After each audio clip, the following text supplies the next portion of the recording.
Hello, hello, salut à tous, j'espère que vous allez bien. Moi, je vais très bien. Bonne semaine à vous. Bienvenue chez I Do My Best, là où on parle d'immigration aux États-Unis en toute sécurité. Ici, on parle de tout ce qui concerne les États-Unis, comment immigrer aux États-Unis, la vie des États-Unis. On parle de ça sur cette chaîne. Donc, restez toujours connectés. N'oubliez pas surtout de vous abonner et invitez vos amis aussi. Comme je l'avais mentionné dans la vidéo précédente, les dépenses après avoir été sélectionnées vous reviennent. Aujourd'hui, la vidéo est de vous dire les différentes dépenses qu'il y a à faire après avoir été sélectionné, suivi de chaque étape. D'abord, lorsque vous avez été sélectionné, la première des choses est de chercher à faire votre passeport.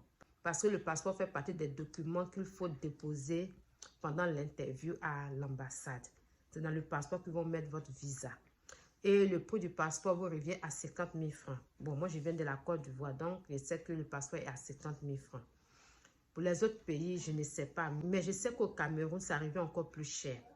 Donc, vous allez calculer le prix du passeport en fonction de votre pays.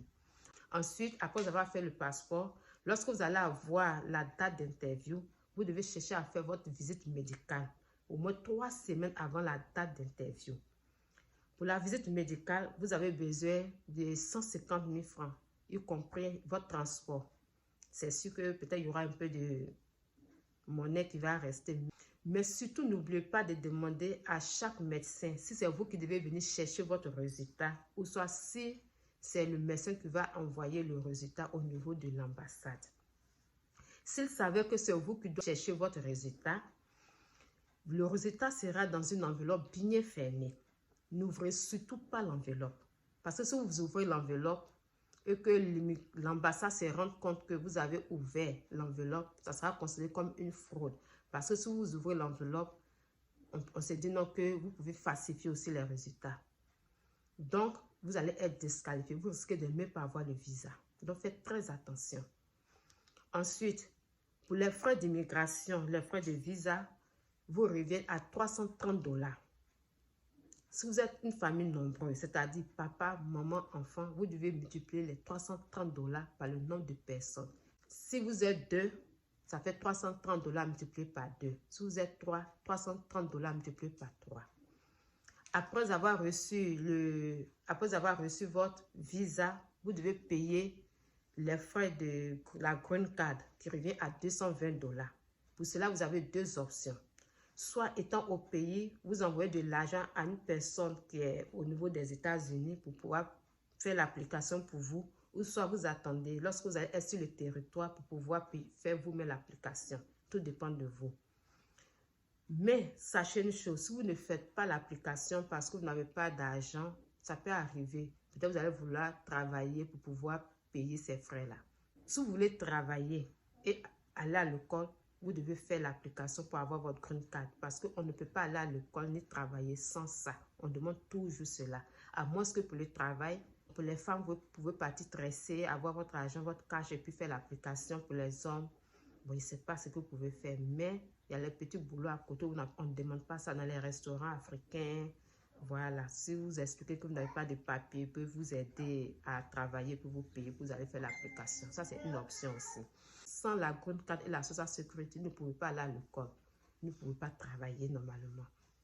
Donc, faites l'effort de pouvoir payer les frais de la Green Card. Là, vous allez être tranquille. Ensuite, pour le billet d'avion, je vous suggère d'avoir une somme de 800 000 francs. 800 000 francs et de choisir aussi la bonne période pour pouvoir partir. Quand il n'y a pas de la bonne période, je vais dire bon, pendant la période de fête, le billet va vous revenir encore plus cher. Les prix des billets changent en fonction des périodes.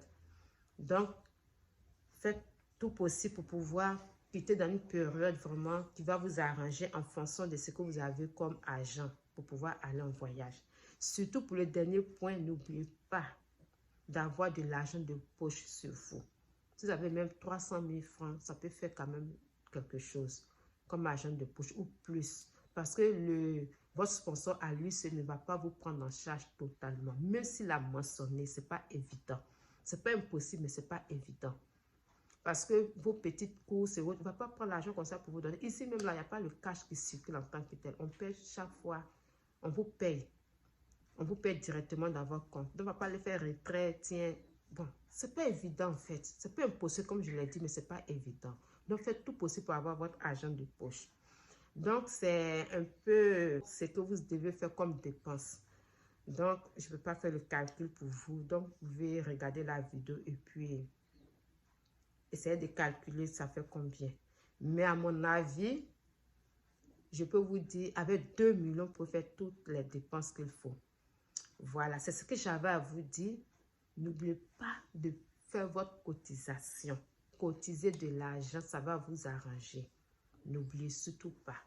Sur ce, prenez soin de vous et je vous dis encore merci d'avoir visionné la vidéo. N'oubliez pas de partager, aimer, inviter vos amis à s'abonner.